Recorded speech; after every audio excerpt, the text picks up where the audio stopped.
Bueno, pues vamos a continuar. Sí, porque ya los había calificado y se los hicimos aquí la revisión y todo, pero quién sabe, se me olvidó activarlo, yo creo.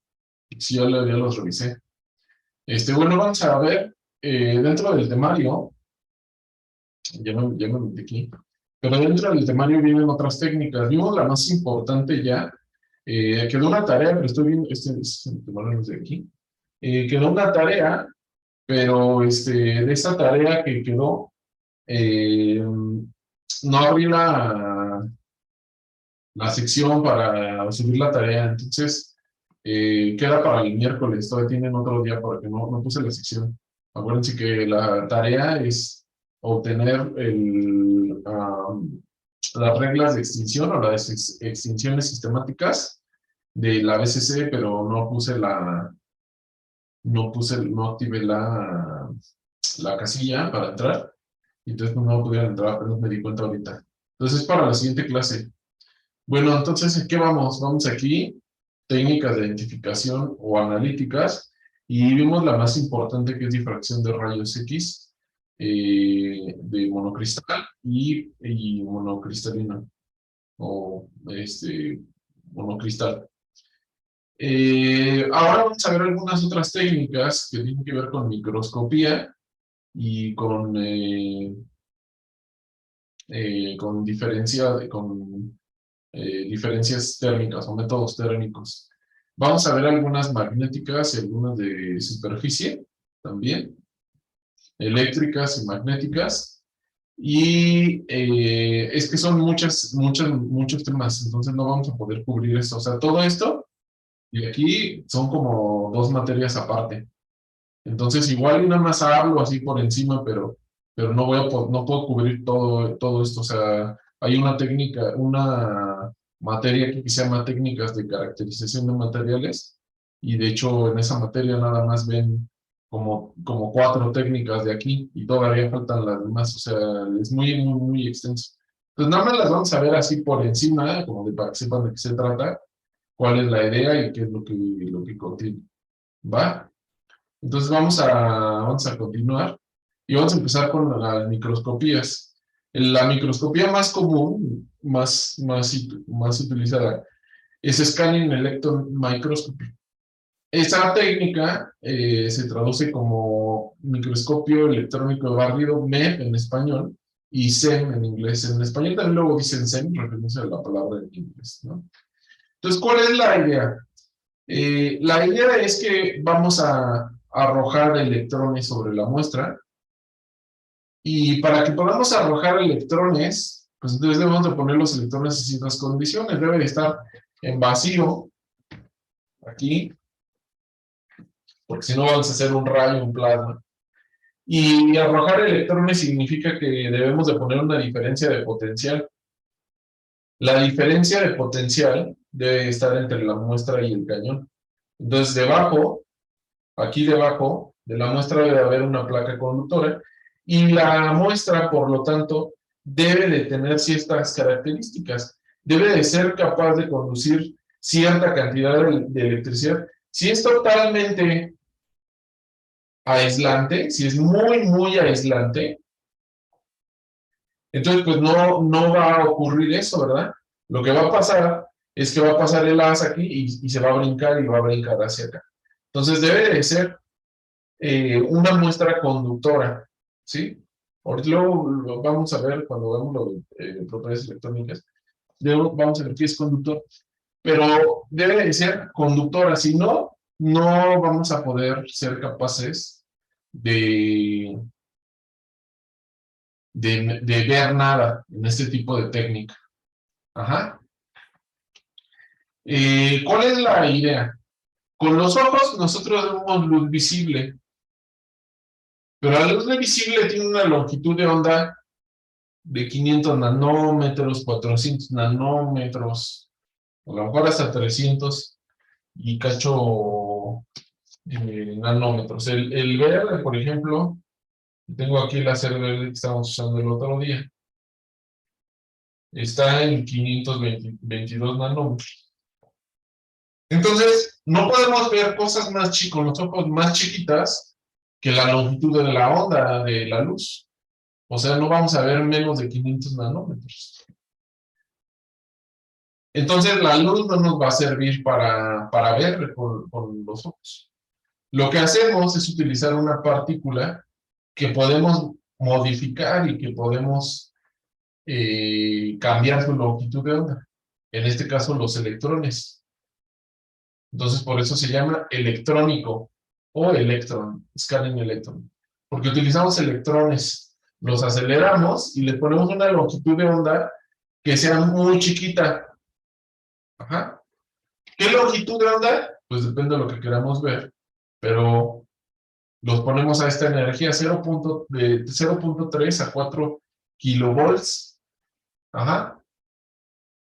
Y eso lo pueden cambiar a ustedes en energía, ¿verdad? Porque se acuerdan que E es igual a H nu, o sea, la energía es igual a H nu, y pueden convertir estos kilovolts a energía, y entonces van a ver a qué longitud de onda se están arrojando esos electrones.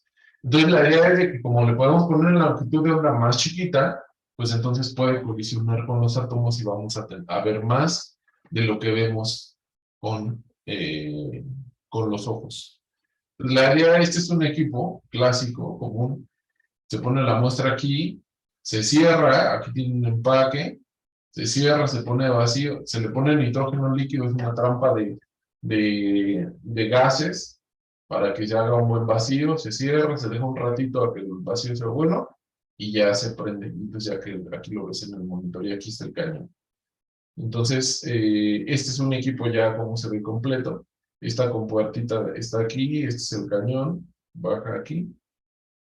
Este normalmente es como para la bomba, para para el generador, etc.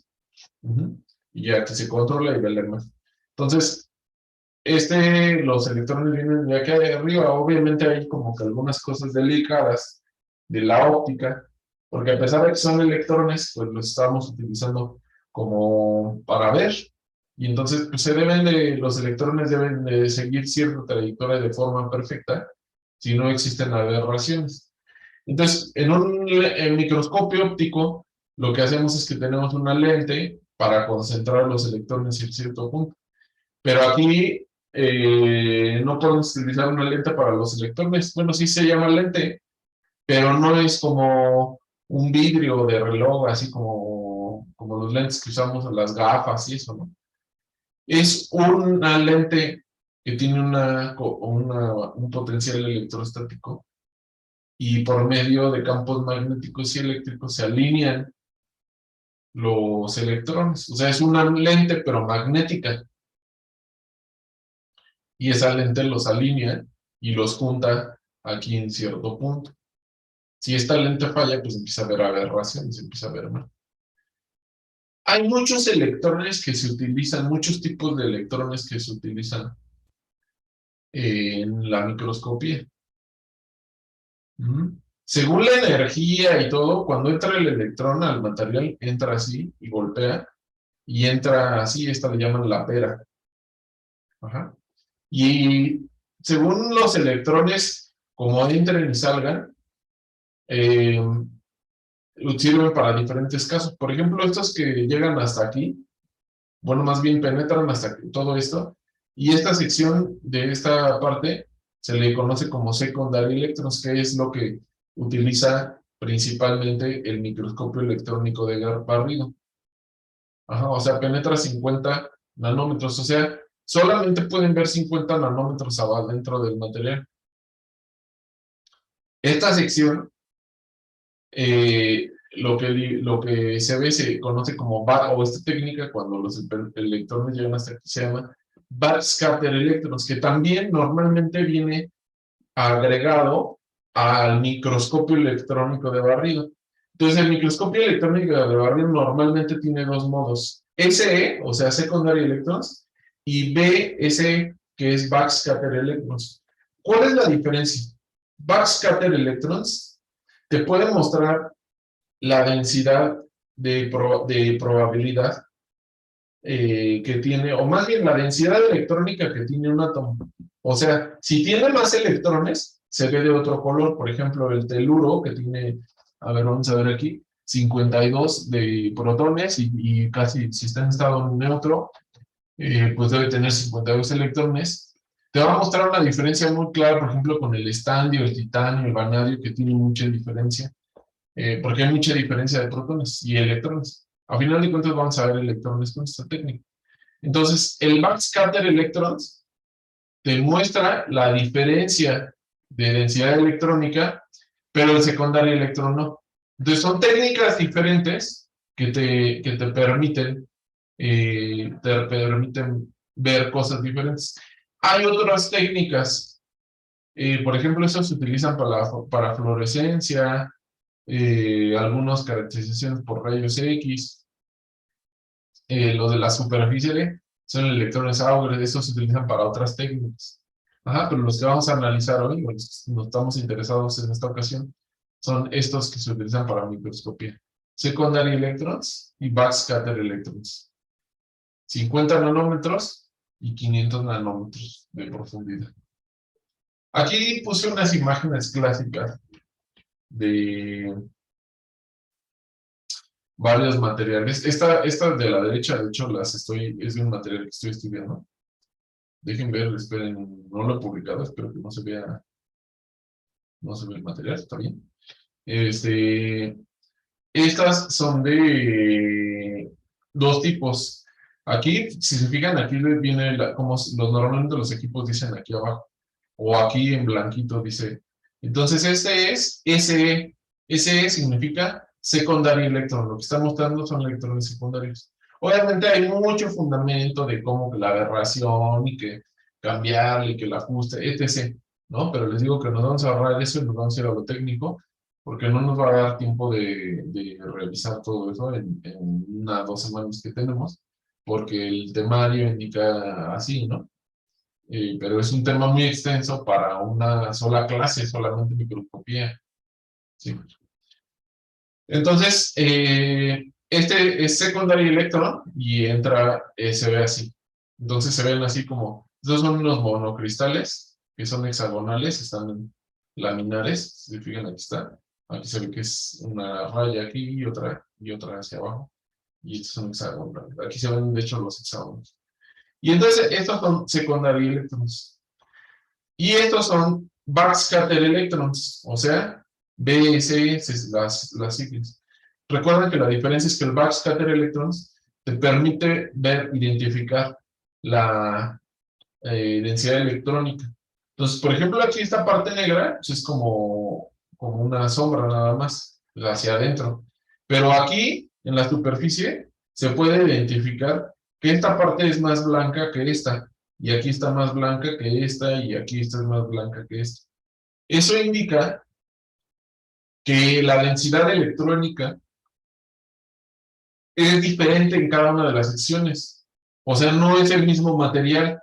Así pueden decir, a ver, es uniforme, no, aquí ya se ve que este blanco y este gris no es el mismo material, son materiales diferentes, ¿sí? Que hay entre ellos.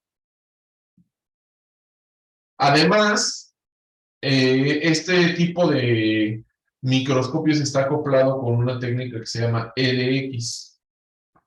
EDX, dejen, a ver, ese me faltó poner un inspector.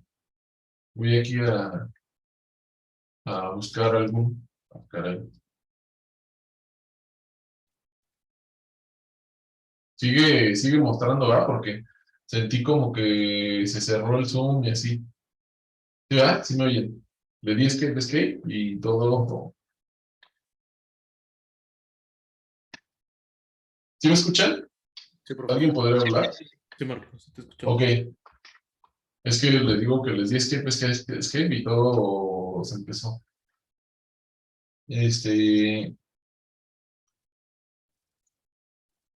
EDX está siempre acoplado con ese. Aquí lo puse aquí rápido para mostrar las imágenes. EDX significa Energy Dispersive X-Ray Spectroscopy. Ajá. Entonces vamos a buscar unas imágenes típicas. ¿Qué es lo que hace? Arroja un electrón y mide los rayos X que del decaimiento. O sea, vamos a poner este aquí. Llega un electrón aquí, saca este electrón que está en 1, se va, y entonces debe de caer al mínimo de energía o el electrón inmediato superior, y entonces cae, de 2 a 1, y este es un rayo X característico. Ajá. Ese rayo X característico lo podemos medir. ¿Se acuerdan que esto, cuando vimos los rayos X, así se genera en el laboratorio? Pues esta misma técnica la podemos utilizar para caracterizar. Pues aquí estoy viendo una que está en ResearchGate, no sé ni de qué material sea, pero la idea es así. Ustedes ya detectaron, ¿no? Con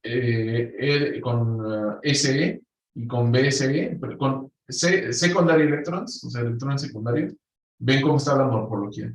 Con BCE dicen, yo quiero ver aquí, este es BCE, este está aquí. Yo quiero ver qué es lo que diferencia, porque este lo veo más blanco que este, entonces aquí. Entonces quiere decir que hay diferencia en la densidad electrónica, quiero ver qué materiales. Entonces le saco un espectro de este estilo, aquí que voy a ponerlo acá, más grande. Un espectro de este estilo, y estos picos corresponden a energía, pero esa energía pues es del rayo X, acuérdense, E igual a h nu, o sea, la longitud de onda está relacionada con la energía. Entonces, más energía, menos energía, nos dice qué tipo de rayo X es. Entonces ya hay como una base de datos, ya está como calibrado, y dicen, no, pues, o bueno, lo calibras, más bien calibras el equipo con cierto material, y hay una base de datos, y te dice, este rayo X que tú estás viendo corresponde al hierro, entonces, tú tienes hierro. Este rayo X que estás viendo corresponde a silicio. Este K es de K alfa, del tipo de pico, de la longitud de onda.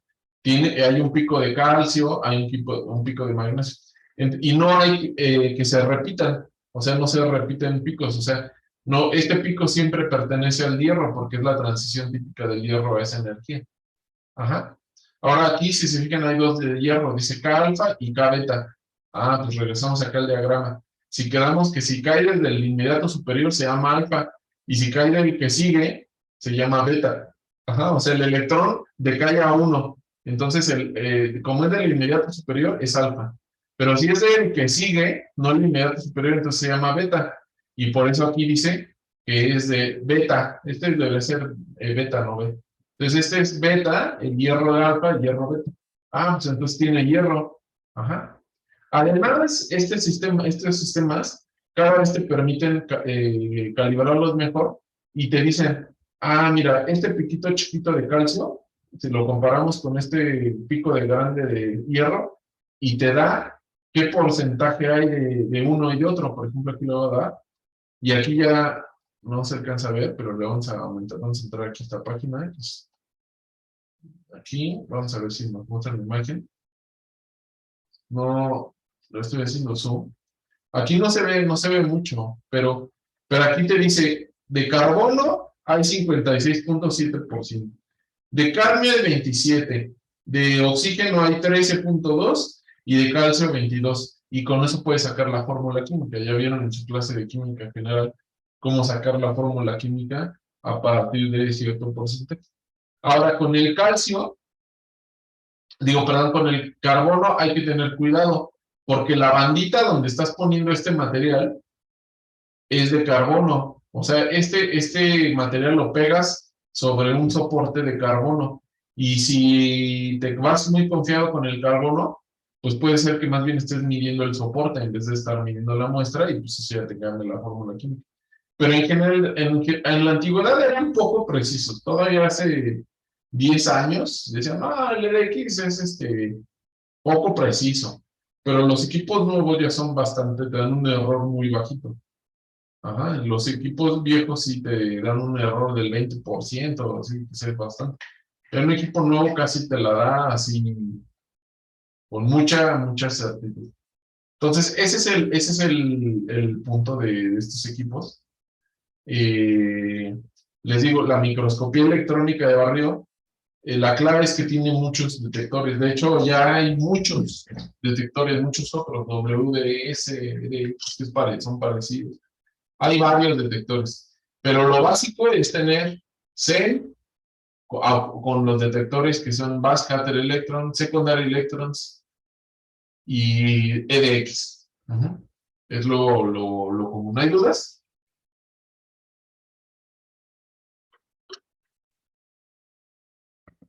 De momento no, profe. ¿No? Ya hasta que estén haciendo la tesis de ahí y que tengo que hacer el experimento, van a venir. Y no se ve nada. Bueno, ¿han visto a lo mejor ustedes alguna vez que hacen este experimento aquí con que se le ven los ojos a la hormiga, que se le ven los ojos a la araña? El virus, ¿no? El coronavirus. Hubiera puesto, a ver, dejen busco una del coronavirus. Una imagen. Vamos a buscar, a ver, y ahorita les explico cómo las hacen.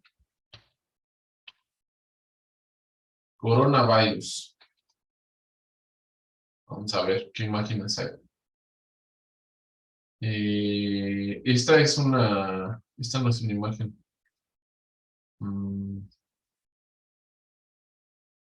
Se me hace que solamente las ven así, es que se ve así. Es que estas no son de microscopía, estas son reconstrucciones, o sea, las toman en diferentes ángulos y lo van reconstruyendo. Esta podría ser una, pero esta no es en, esa es otra técnica, se ven así. Ahorita, bueno, ahorita les creo que no está sencillo. Ahorita les voy a explicar. ¿Han visto esa de las hormigas y que etc, etc? Fíjense, quedamos que necesita ser conductor, ¿no? Entonces, como quieren meter, por ejemplo, una araña, pero la araña no es conductora, entonces no se va a ver nada. Lo que hacen es que se les pone un baño de oro, se llama sputtering. Hagan de cuenta que es un vaporcito, los meten en un plasma y el oro se hace vapor, y el vapor se deposita aquí, y se deposita sobre la araña, se llama sputtering la técnica. Ajá. Y entonces ya cae el vapor aquí y queda así atómicamente pegado. Y ya ahora sí lo ven en el microscopio. Por ejemplo, este es de una hormiga. Y ven cómo se le ven los pelitos, hasta bien, bien finitos y todo.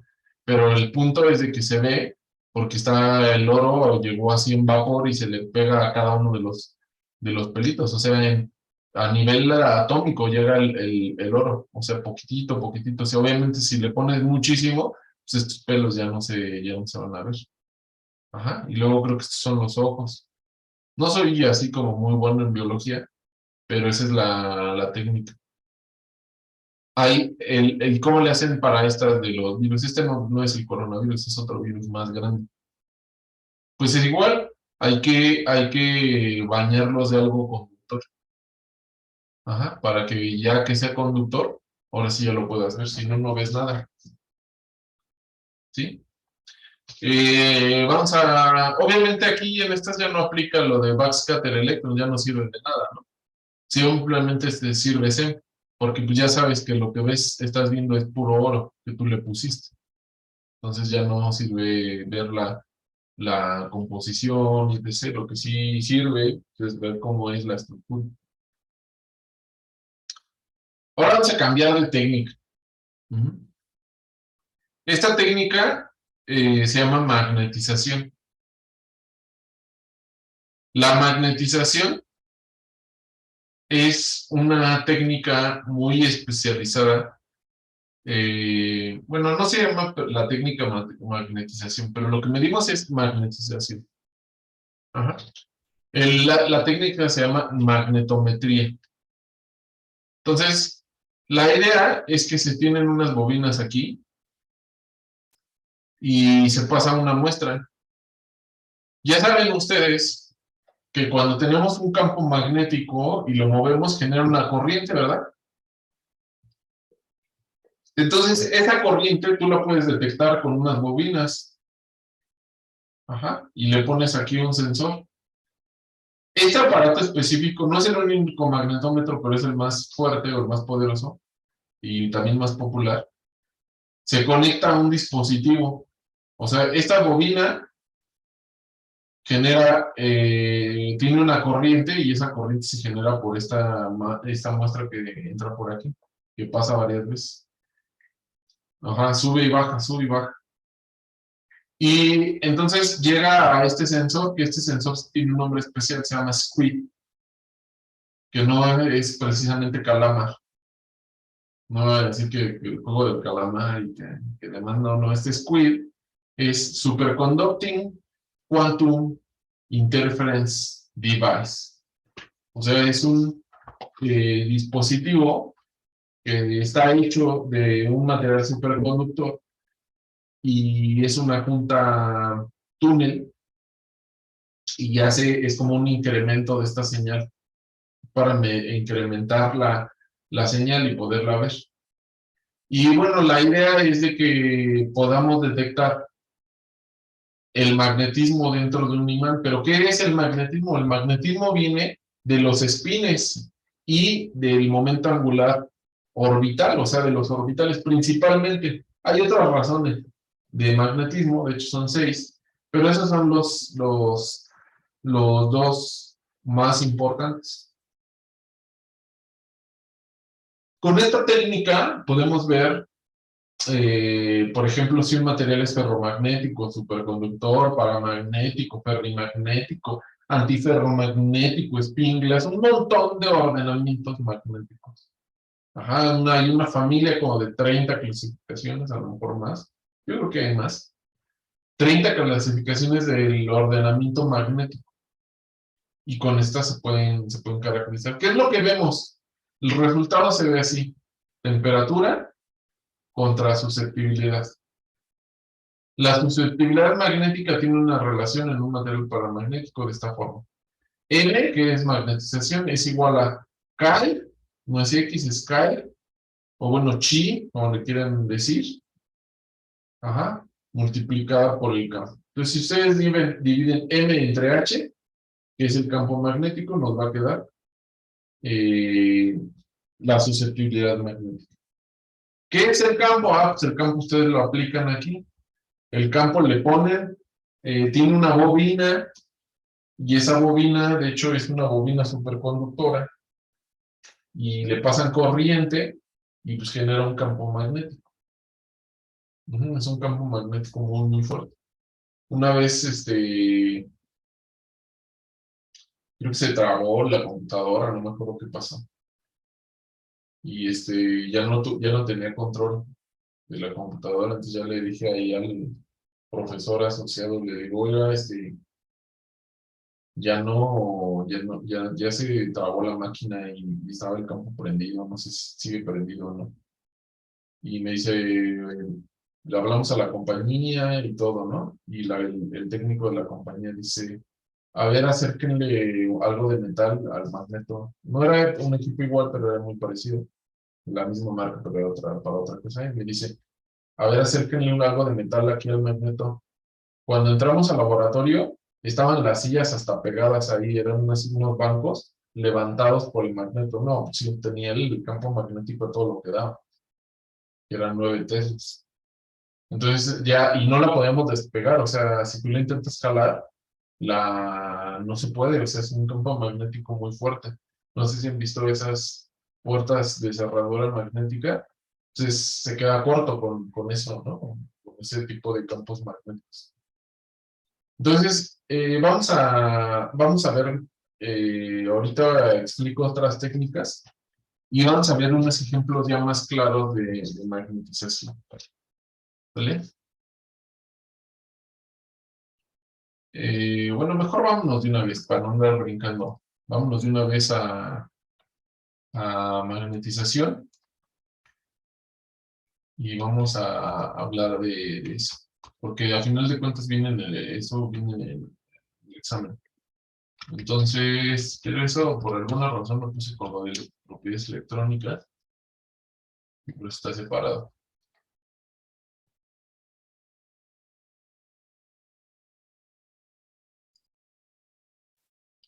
Entonces, los materiales tienen varias clasificaciones de acuerdo a su ordenamiento magnético, pero vamos a ver aquí lo básico, lo más sencillo. Si los espines de los materiales andan para allá y para acá, o sea, no solo los espines, pero también el momento angular orbital en conjunto, el momento magnético de los electrones anda para allá y para acá, y van bajando, empiezan a bajar la temperatura y siempre andan para un lado o para el otro. Eso se le llama paramagnetismo. Ajá. Y si miden la conductividad, perdón, miden la susceptibilidad magnética, eh, ay, mide la susceptibilidad magnética en función de la temperatura, va a seguir esta línea. Esto se llama el modelo de Curie. Este es la susceptibilidad magnética y este es Curie, constante de Curie entre la temperatura. Ajá, la constante de Curie entre la temperatura. Ujú. Esos Curie andaban en todo. Este creo que es trabajo de Pierre Curie. Ajá. Y luego viene el ferromagnetismo. El ferromagnetismo se debe a que los momentos magnéticos de los electrones se alinean todos juntos. De repente, a cierta temperatura, se alinean.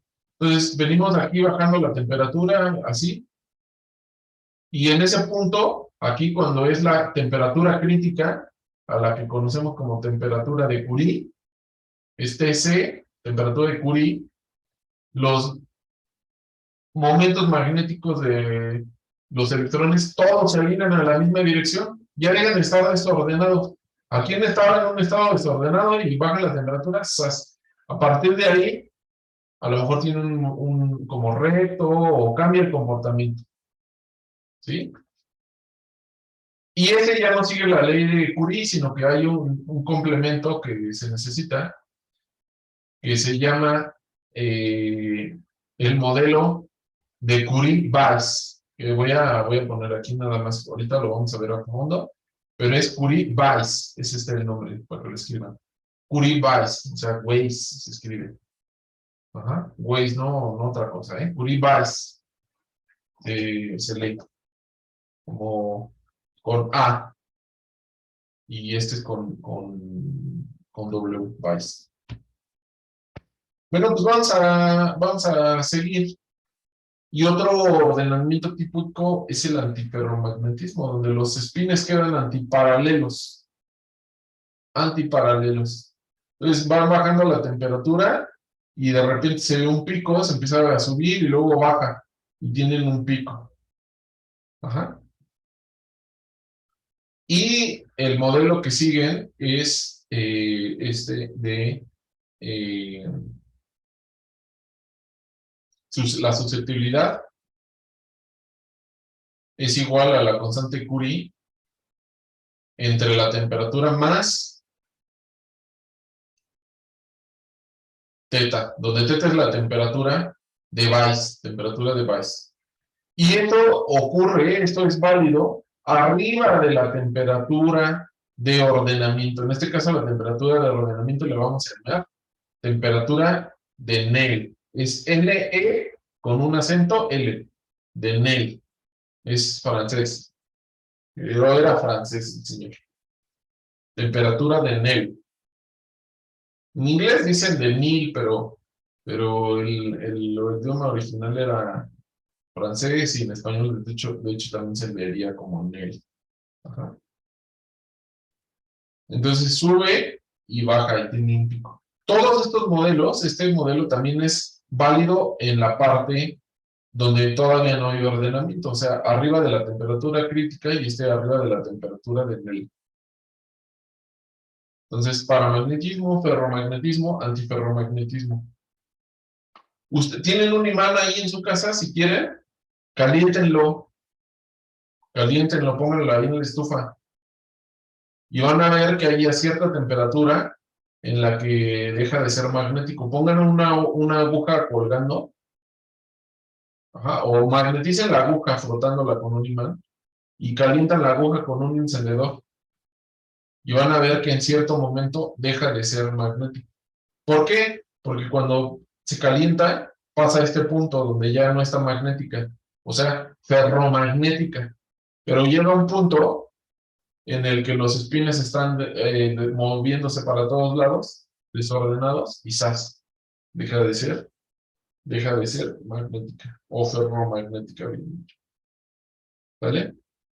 Pónganlo, o pueden calentar, pueden poner un imán, una aguja colgando con un hilo, y que el imán esté jalando la aguja, pero empiezan a calentar la aguja. Y va a haber un cierto punto en el que ya el imán ya no la jala, porque está arriba de la temperatura de Curie. Entonces estos modelos, pues si se dan cuenta, los pueden linealizar. Entonces los linealizan, entonces la temperatura de Curie, la temperatura de Weiss. Ajá. Entonces lo linealizan y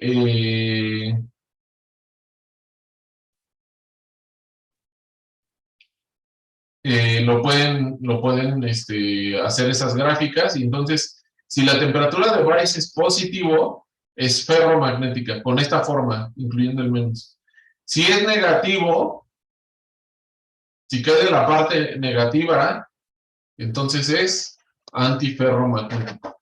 Y si da exactamente cero, eso es paramagnético. ¿Sí?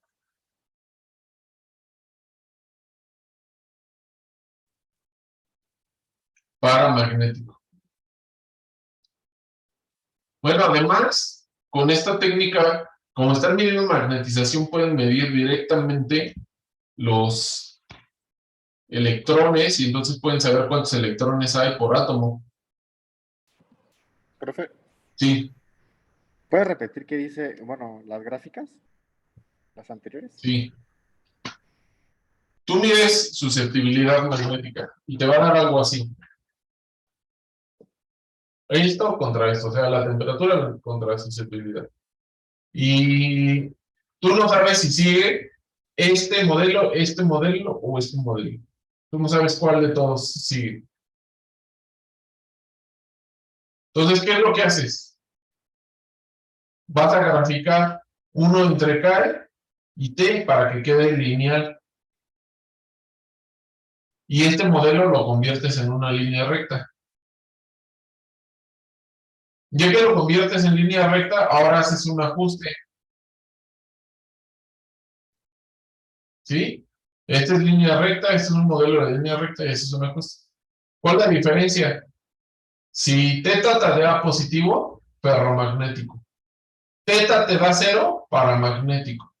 Teta te da negativo, antiferromagnético, según lo que te dé.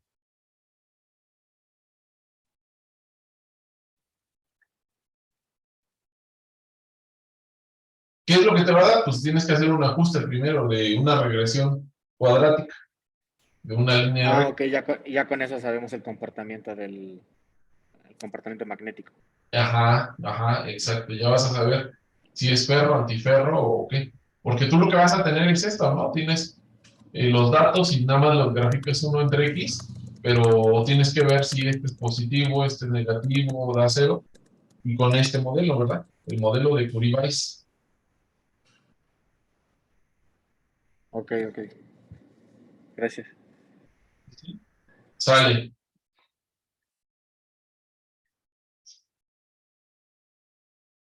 Y aparte, ese modelo de Curie-Weiss es muy eficiente, porque te puede permitir ver cómo están los espines.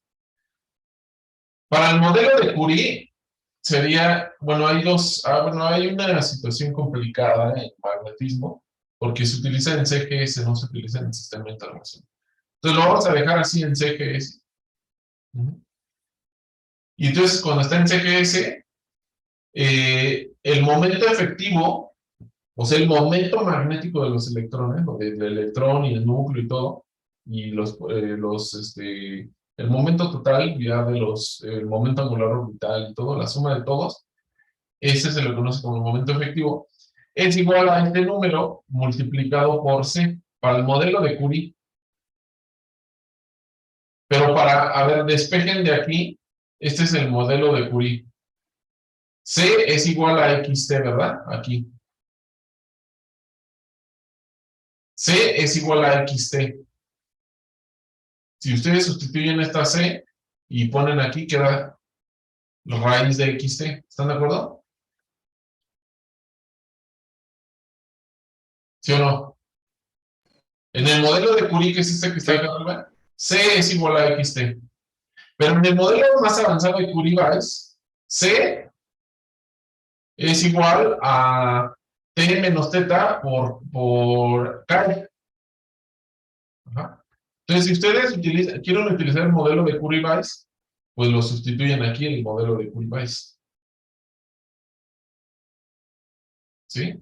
Además, el momento efectivo a nivel microscópico es igual a G, que es G vale 2, magnetones Bohr, 2 magnetones Bohr, multiplicado por el spin, por el spin más 1. O sea, si tú mides esto, sacas el ajuste, obtienes el valor de C, pero C cambia a diferente temperatura, lo obtienes aquí, y lo multiplicas por esto, te va a decir cuántos spins efectivamente tienes. Un spin por átomo, dos spin por átomo. O sea, te pueden medir exactamente cuántos electrones andan ahí. Así es como luego uno se da cuenta que no es solo teoría, sino que viene de puro experimento. ¿Queda claro o no? Porque lo van a hacer para el examen.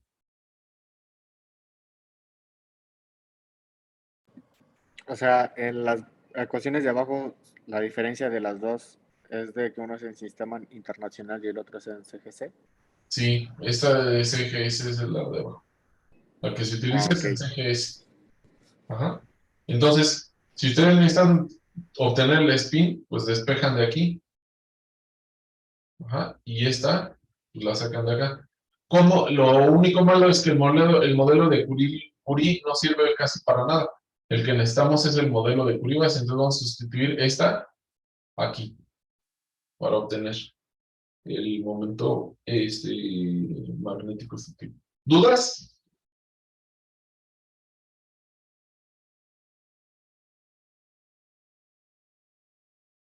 De momento, ninguno.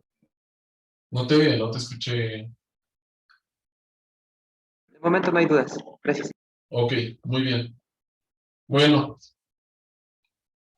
ahora vamos a ver, magnetización. Marco, Sí, y ya cuando tenemos MEF, ¿qué tenemos que hacer después? Sustituir o sea, despejar de la siguiente fórmula. ajá, pero no conviene, puedes despejar y obtener el spin, pero no conviene mucho, porque el spin solamente tiene valores exactos, ¿no? De un medio. Entonces el spin puede ser un medio, dos, 3 medios, así, 4 medios, 5 medios, etc. No puede ser un valor cualquiera. Entonces conviene mejor hacer una tabla de S igual a un medio, 2 medios, un medio, 3 medios, 2, 5 medios, etc. y ver qué valores de momento efectivo da. Y dices, este valor de momento efectivo es el más cerca, entonces debo tener spin un medio, por ejemplo. ¿Sí?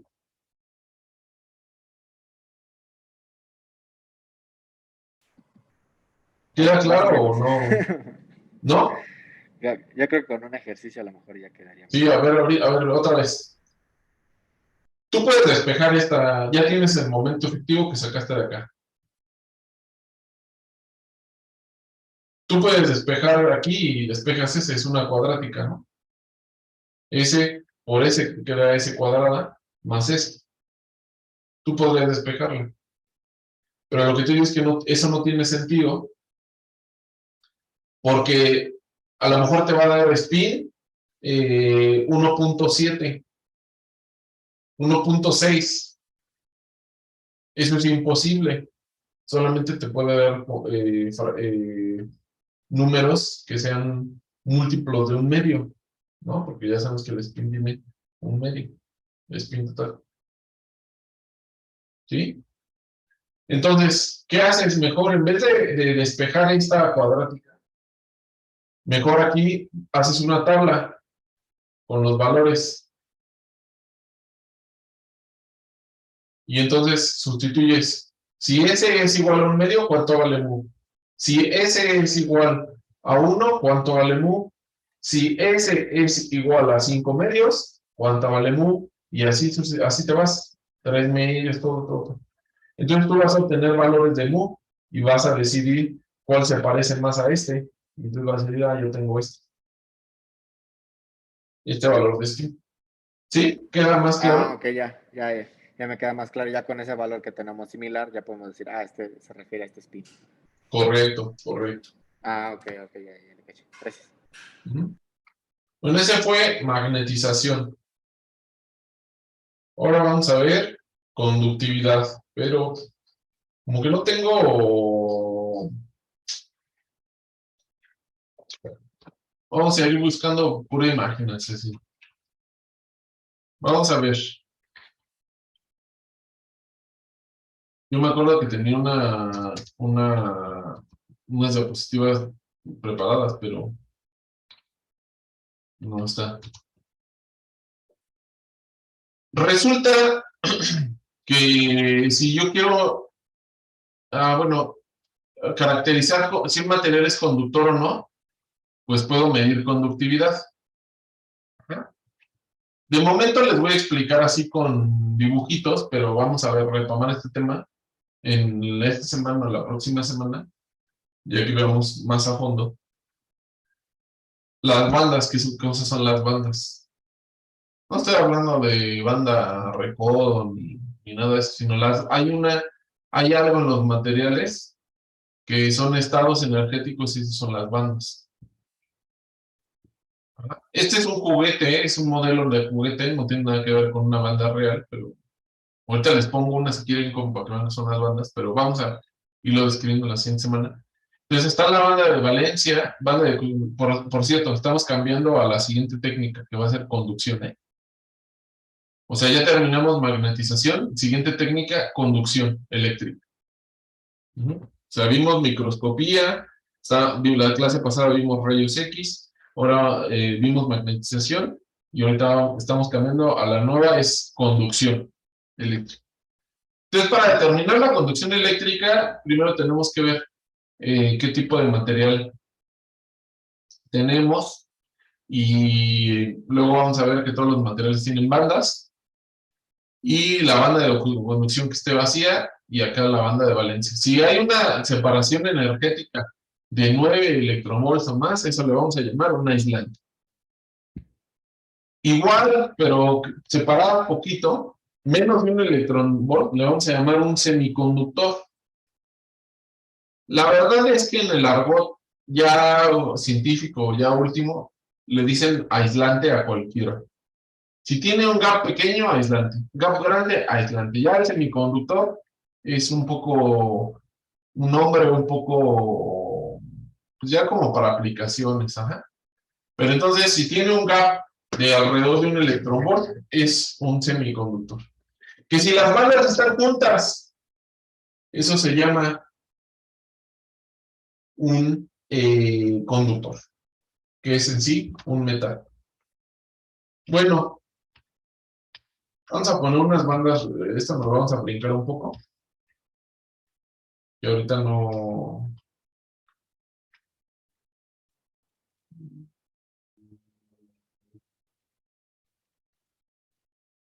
este es un metal, no es un metal, son las bandas reales, son las bandas, pero vamos a ver después cómo se lee lo de la banda, no es que todavía no explicamos esto, pero es una banda real, y le falta, si se fijan, un pequeño espacio de aquí, que está la banda de, ¿cómo se llama la banda de abajo? La banda de Valencia. conducción, y la de arriba, la de valencia. Entonces, si fijan, para pasar de la de conducción a la de valencia, faltan poquitos electronvolts aquí, medio electronvolt. Pues ustedes aplican energía y los electrones brincan desde aquí hasta acá y empieza a conducir. ¿Sale? Cuando un proceso tiene ese tipo de... Espérenme, déjenme busco. ¿No está aquí? Ok. Tienen ese tipo de procesos de activación de energía, siguen una ley. A ver, los que llevaron cinética, ¿qué ley se llama cuando están en activación de energía? ¿La ley de qué?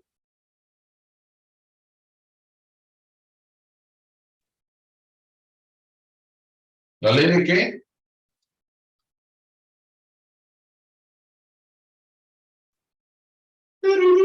¿No? ¿No saben?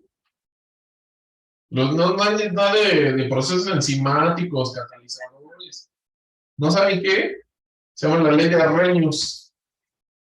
Ajá. Todos los procesos que tengan que ver con activación de energía siguen esa ley en la naturaleza. De hecho, Arrhenius la tomó de algo de estadística de Boltzmann. Entonces, si este electrón necesita energía para subir para acá, entonces necesita una energía de activación. Entonces va a seguir esta, que es la ley de Arrhenius. Esta es la conductividad.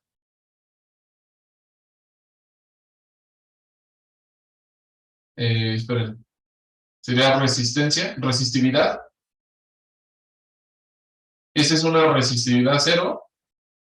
E elevado a, que es lo característico de estos modelos de Arrhenius, es E elevado a la energía de activación. En este caso le vamos a llamar la energía del gap. La energía que hay desde aquí hasta acá. Entre 2 KB, que KB es la constante de Boltzmann, por la temperatura. O sea, si ustedes miden temperatura contra resistencia en un semiconductor, aquí está a 400 Kelvin, 380 Kelvin, y empiezan a bajar 300 Kelvin. Se va a ver de esta forma. O sea, como le están bajando la energía a los electrones que están aquí, a los electrones que están aquí les va a costar cada vez más energía subir para acá, porque originalmente tienen el empuje de la temperatura. Pero ahora ya no tienen ese empuje de la temperatura, pues ahora les cuesta cada vez más trabajo. Entonces, esta gráfica indica que como estamos bajando la temperatura es cada vez más resistente. O sea, se resiste a que pase la corriente. Porque los electrones ya no tienen ese empuje extra que tenían acá. Estos datos también los podemos convertir en línea recta, ¿verdad?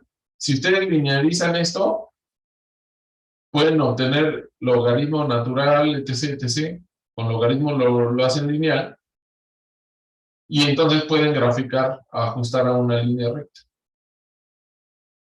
Ajá.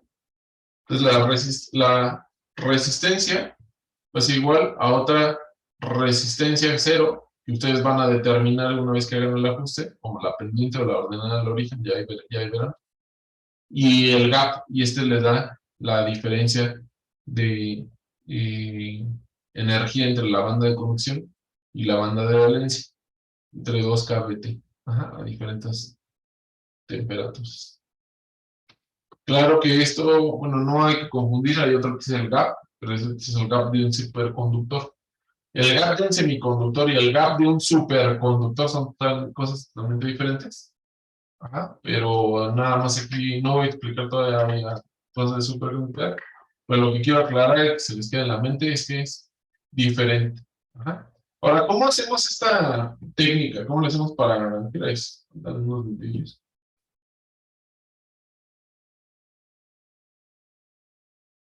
¿Cómo le hacemos para medir conductividad? Bueno,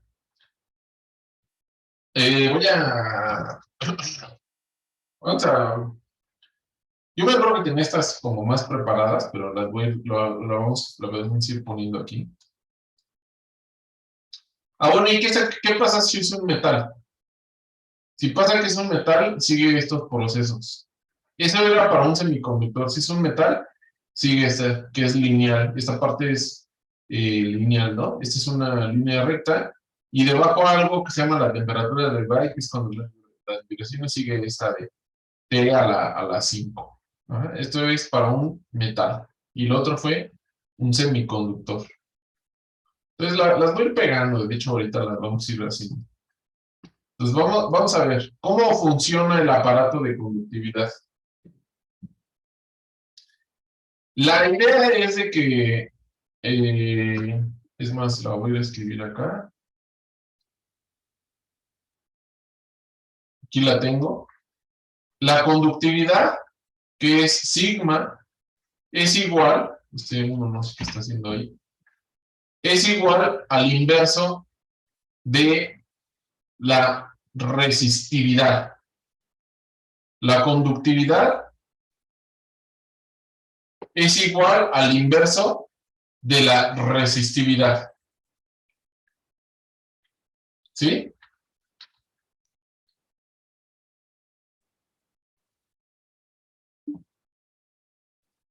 Ahora, ¿cuál es la diferencia entre conductividad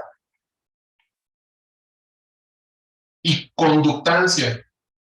¿Cuál es la diferencia entre resistencia y resistividad? Ajá. Bueno, le vamos a anotar aquí.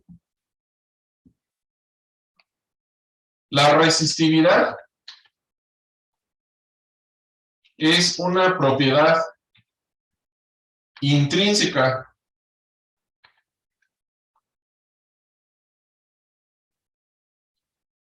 Mientras que la resistencia es una propiedad extrínseca.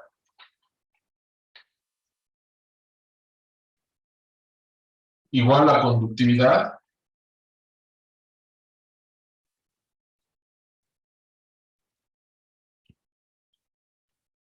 es intrínseca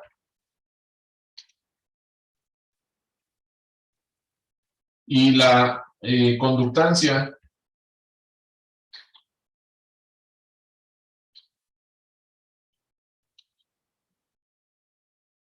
es extrínseca. ¿Qué quiere decir? La resistividad no depende de cuánto material estemos midiendo. Y la resistencia sí. Por ejemplo, si yo mido un cable que vaya de aquí a Chiapas, tiene mayor resistencia que si yo mido un cable de 3 metros o de 10 centímetros. Ajá, porque la resistencia depende de cuánto material estemos midiendo. Ajá, entonces si tenemos un material que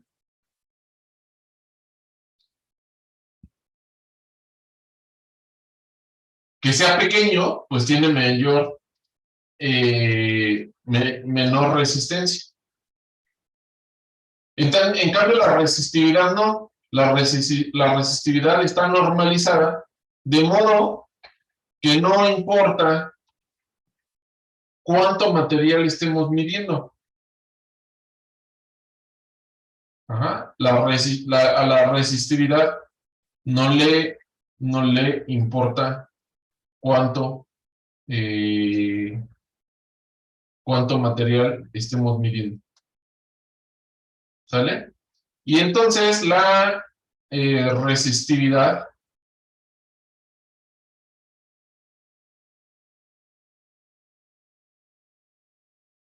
por aquí encontré una imagen. Es de la Wikipedia, lo voy a poner aquí. Déjenle, le pongo aquí la cita de donde le estoy sacando.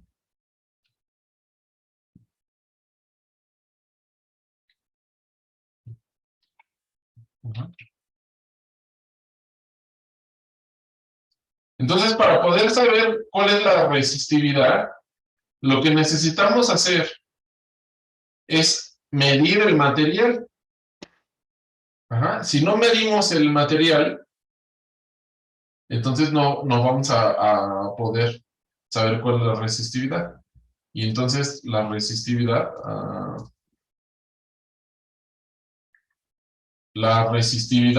que utilizamos la letra griega ρ, denme un segundo, no me la voy a escribir aquí la fórmula, va a ser igual a R, denme un segundo, ahorita aparece. Tengo que ver aquí códigos. R por A entre L.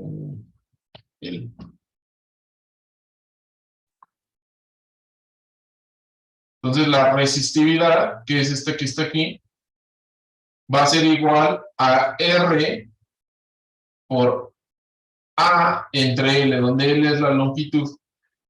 ¿Qué sería la resistencia? Pues nada más R.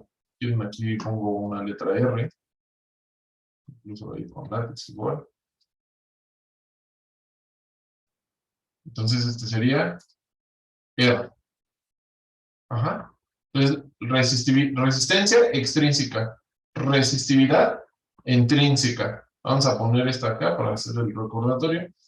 ¿Cuál es la relación entre conductividad y resistividad? Son inversamente proporcionales. ¿Sí? ¿Queda claro? Bueno, entonces, ¿cómo le hacemos? Entonces, lo que necesitamos medir es la resistividad, ¿verdad? Es la que nos importa para poder,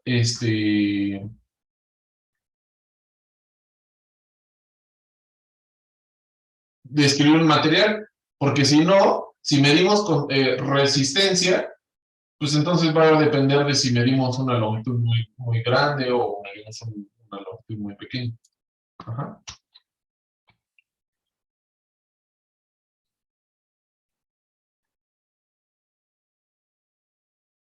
Ok.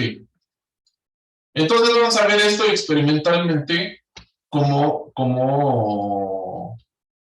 se hace.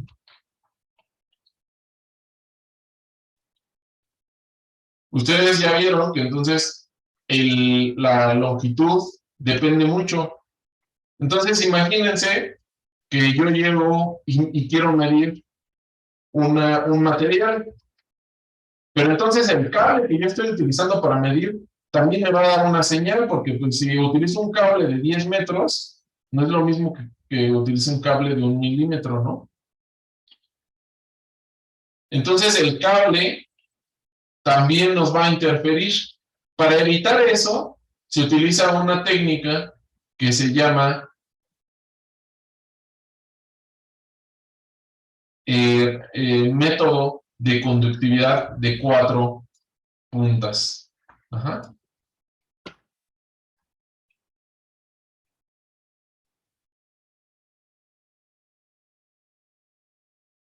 Es el método de conductividad o método de resistencia de 4 puntas. ¿En qué consiste este método? Bueno, estoy buscando algún diagrama que pueda poner aquí. Y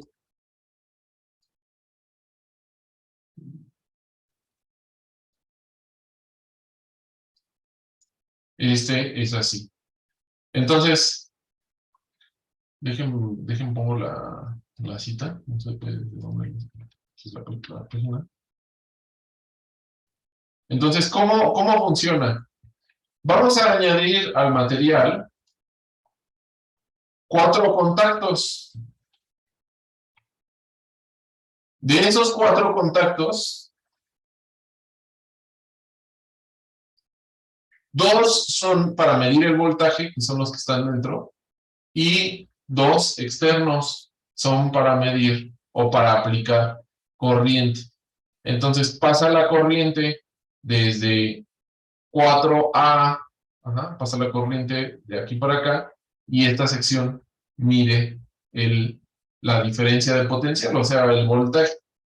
Esta técnica No vamos a ver todo el fundamento y todo, porque nos vamos a demorar un poco. El puente tiene algo especial y todo. Pero con esa técnica podemos eliminar la resistencia del cable. No es que la disminuya, sino que hay un fundamento, pero elimina la resistencia del cable. Ajá.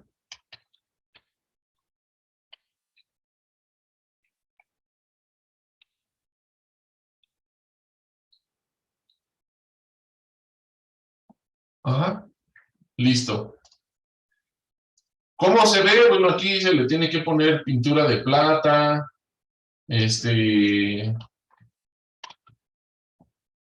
le pone unos cablecitos, los cablecitos son unos cablecitos muy chiquititos, son unos cables de oro. Estoy viendo a ver si tengo una foto o encuentro una aquí en internet.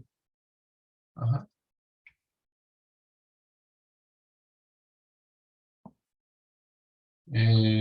A ver, encontré una muy buena. ¿Dónde está? Aquí está. Entonces, este es para el equipo ese que les digo que baja la temperatura. Entonces, vamos a ver cómo está. Aquí están los contactos. Y aquí llega y se conecta aquí, se conecta la muestra aquí, se conecta aquí y se conecta aquí. Esto mide más o menos, tiene de diámetro como una moneda de 5 pesos. Y esta área está más chiquita y entonces aquí la muestra está, esta es una muestra más o menos como de 3 milímetros. Entonces obviamente esto lo tienes que hacer en el microscopio. Y esto lo pones aquí, lo conectas con plata para que sea conductor y este cable debe de ser de oro. Aquí estos creo que son de cobre, pero normalmente son de oro. Obviamente no es tan caro, es un cablecito, o sea, no es de que lo vendan en la mercería, pero es un hilito delgadito y no es muy caro porque pues, es finito, finito, no pesa mucho. A lo mejor cuesta unos 1,000 pesos, unos 12 metros. O sea, no es tan caro. Entonces ya lo pones aquí, lo pones acá, lo conectas y esta es pintura de plata y ya seca. Ajá. Y este ya lo conectas al dispositivo y ya tiene el puente. Y aquí tú lo conectas al voltaje. Aquí te dice cuál estás conectando acá. Este es el I+, la corriente. Y aquí el voltaje. Ajá. Y bueno, pues esos dan este tipo de resultados. Ajá. Y ya lo mides y puedes obtener la energía del gap. Que la siguiente semana o la siguiente clase vamos a ver exactamente qué es este gap y qué es esa diferencia y qué es este diagrama de estructura de bandas que vamos a ver qué cosas son. Bueno, hasta aquí con la técnica de conductividad, que nada más estamos viendo, les digo, así por encima. Ahora vamos a ver otra técnica, que es la técnica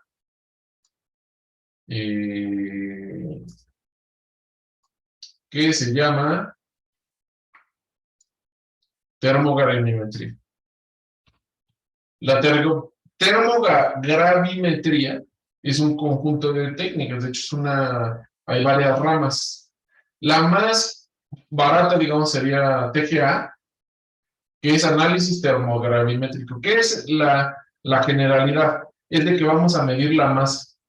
Entre que calentamos o enfriamos y vamos a medir si baja o sube la masa. Si baja la masa, quiere decir, pues ya se está convirtiendo en CO2. Ajá. Por ejemplo, primero pierden agua, pierden así, pues está convirtiendo en CO2. Que sube la masa. Si ponen un metal y empieza a subir la masa, pues está adquiriendo oxígeno, ¿no? Se está oxidando. Entonces, ustedes pueden determinar cuánto se oxidó, cuál es la fórmula química, etc. Ajá. Ese es el más básico. La termogravimetría, TGA, se llama TGA, Thermogravimetrical Analysis.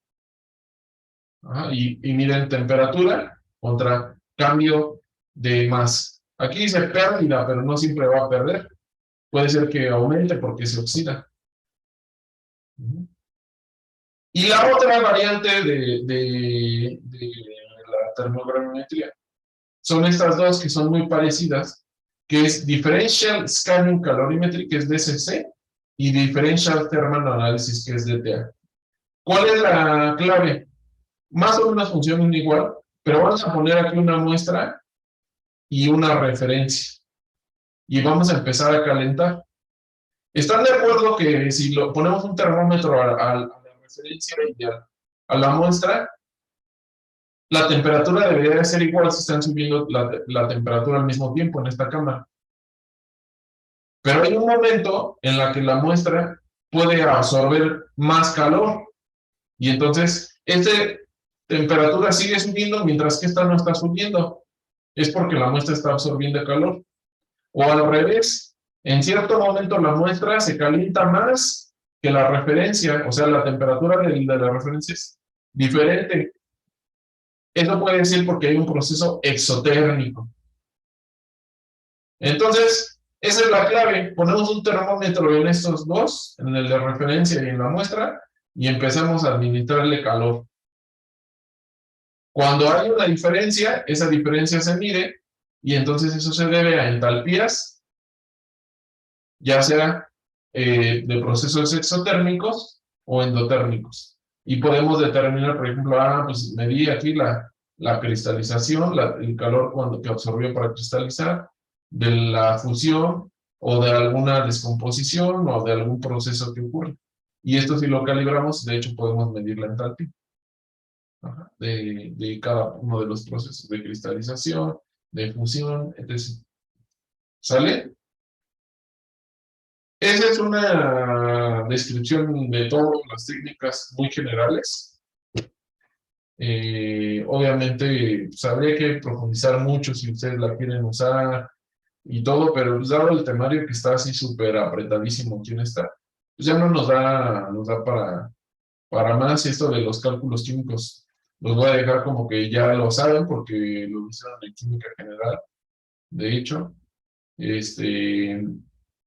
Y pues vimos aquí con esto varias técnicas entre la clase pasada y esta, ya cubrimos esas técnicas y hasta un poquito más. A fuerza atómica no vimos, pero no lo vamos a ver, ya están muy atascados. ¿Sale? Entonces, nos vemos la siguiente clase. Yo creo que vamos a empezar con lo de termodinámica y de efectos. Y luego todavía nos faltan fases y algunas propiedades. ¿Vale? Les digo que el temario está a todo lo que da. ¿Vale? Bueno, pues cuídense. Nos vemos la siguiente